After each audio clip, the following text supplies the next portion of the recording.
Halo, perkenalkan saya Fidel Christine Nijenik-Wando dari Fakultas Kedokteran Universitas Kristen Duta Wacana dari KKN UKDW kelompok 12 Dusun Krebet. Di sini saya akan sedikit memaparkan materi sosialisasi dan edukasi mengenai COVID-19. Mari kita mulai. Apa itu COVID-19? COVID-19 adalah suatu penyakit menular yang disebabkan oleh Severe Acute Respiratory Syndrome Coronavirus 2 atau biasa disebut dengan SARS-CoV-2. Coronavirus ini berasal dari kota Wuhan, Cina, yang dipercayai berasal dari pasar hewan setempat. Mari kita lihat perkembangan kasus COVID-19 di Indonesia. Jadi kasus terakhir yang saya update tanggal 18 Juli 2021 adalah terdapat 2.877.476 kasus positif dan juga terdapat kasus sembuh sebanyak 2.261.658 dan juga terdapat kasus meninggal sebanyak 73.582. Selanjutnya kita lihat laporan harian COVID-19 di DIY Jogja tanggal 18 Juli 2021 di mana terdapat kasus suspek sebanyak 59.827, kemudian kasus dalam pemantauan sebanyak 2.425 dan kasus konfirmasi positif sebanyak 92.084 dan juga meninggal konfirm sebanyak 2.382 dan kasus sembuh sebanyak 62.428. Ini adalah peta persebaran kasus COVID-19 di DIY tanggal 18 Juli 2021 di mana kasus tertinggi pertama terdapat pada Kabupaten Gunung Kidul, yaitu total positifnya sebanyak 10.227 dengan kasus aktif ataupun kasus yang dirawat sebanyak 4.217, kemudian diikuti dengan Kabupaten Bantul di mana terdapat total positifnya adalah 26.995 dan kasus yang sedang dirawat adalah 8.269. Selanjutnya diikuti oleh Kabupaten Sleman, kasus positifnya sebanyak 29.349 dan sedang dirawat sebanyak 7.042. Di bawah Sleman adalah Kabupaten Kulon Progo di mana total positifnya adalah 9.412 dan kasus yang sedang dirawat adalah 2.332 dan yang terakhir adalah di Kabupaten Yogyakarta di mana terdapat total positifnya 16.078 dan kasus yang sedang dirawat adalah 5.412. Mari kita lihat tanda dan gejala COVID-19, di mana COVID-19 ini mempunyai gejala seperti batuk, pilek, sakit tenggorokan, letih dan lesu, demam lebih dari 38 derajat, dan sesak nafas. Di sini gejala yang khas dari COVID-19 adalah di mana kita akan kehilangan fungsi perasa dan fungsi indera penciuman. Mari kita bahas sedikit istilah-istilah dalam COVID-19 yaitu OTP, ODP, dan PDP. OTG ataupun orang tanpa gejala adalah orang yang terinfeksi COVID-19 namun tidak menunjukkan gejala apapun. Jadi di sini meskipun orang ini tidak menunjukkan gejala apapun, tapi orang ini masih tetap bisa menularkan virus COVID-19 ini, sehingga kita disarankan untuk selalu menerapkan 3M. Yang selanjutnya adalah ODP ataupun orang dalam pemantauan. Jadi orang dalam pemantauan ini adalah orang yang memiliki riwayat kontak dengan orang yang diduga positif COVID-19 ataupun pernah berpergian ke wilayah penyebaran virus corona tertinggi sehingga harus dilakukan pemantauan. Dan yang terakhir adalah PDP ataupun pasien dalam pengawasan. Pasien dalam pengawasan ini adalah pasien yang memiliki riwayat kontak dengan pasien COVID-19 maupun tinggal di wilayah dengan transmisi lokal. Dan PDP ini biasanya memiliki gejala demam lebih dari 38 derajat, kemudian sesak nafas, batuk pilek, kemudian sakit tenggorokan, dan letih lesu. Apa sih yang harus kita lakukan ketika kita menjadi OTG ataupun orang tanpa gejala maupun ODP ataupun PDP? Jadi ketika kita menjadi orang OTG, kita harus melakukan karantina mandiri, di mana kita harus tinggal di rumah, jangan berpergian, tetap berjaga jarak ketika berinteraksi dengan anggota keluarga, dan juga disarankan untuk tidak menerima tamu.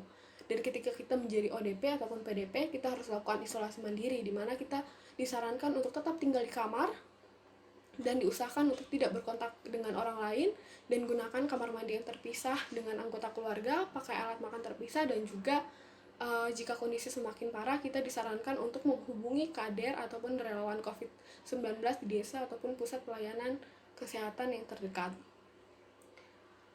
Di sini saya akan bahas sedikit dengan langkah pemeriksaan COVID-19 ataupun kapan sih kita harus memeriksakan diri ke pusat kesehatan terdekat. Jadi ketika kita pernah kontak dengan pasien positif COVID-19 ataupun kita pernah berkunjung ke negara ataupun area transmisi COVID-19 dalam 14 hari terakhir, jika pernah dan kita mengalami gejala seperti demam, pilek, batuk, dan sesak nafas, kita harus segera menghubungi 119 ataupun periksakan diri ke rumah sakit rujukan COVID-19 ataupun pusat kesehatan terdekat.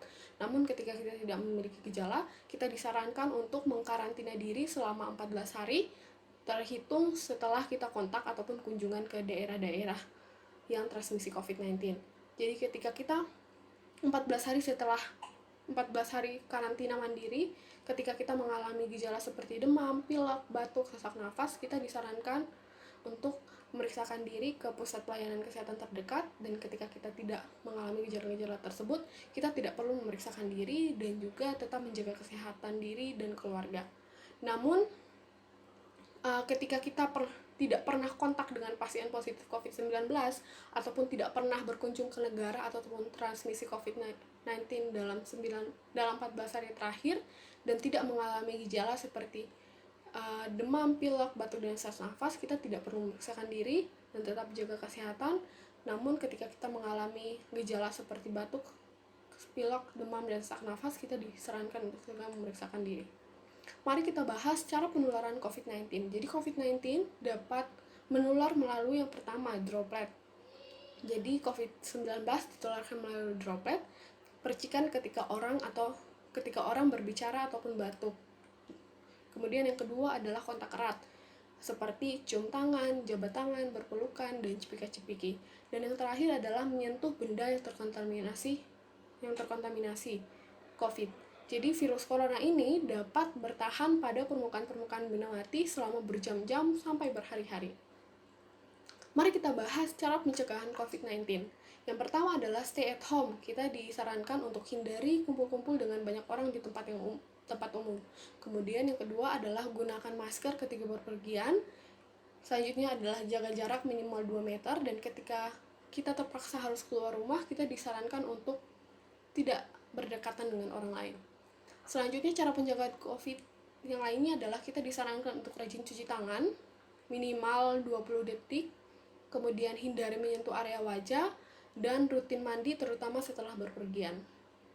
Dan cara pencegahan COVID-19 yang terakhir adalah hidup sehat, di mana kita disarankan untuk tetap beraktivitas fisik dan olahraga meskipun di rumah, dan tidak lupa untuk beristirahat 8 jam sehari. Kita juga disarankan untuk tidak merokok, minum minuman beralkohol, dan konsumsi makanan bergizi, dan juga disarankan untuk konsumsi suplemen daya tahan tubuh dan multivitamin. Mari kita bahas sedikit tentang vaksinasi COVID-19. Apa itu vaksinasi? Jadi vaksinasi itu adalah suatu proses di dalam tubuh yang akan membuat tubuh seseorang menjadi kebal terhadap suatu penyakit tertentu, dan ketika kita terpajan, kita akan mengalami gejala yang ringan maupun tidak mengalami gejala sama sekali saat dilakukan pemberian vaksin. Apa itu vaksin? Vaksin adalah produk biologi yang berisi antigen berupa mikroorganisme yang telah diolah sedemikian rupa dan menimbulkan kekebalan tubuh secara spesifik terhadap suatu penyakit tertentu. Apa saja jenis vaksin COVID-19 yang digunakan di Indonesia?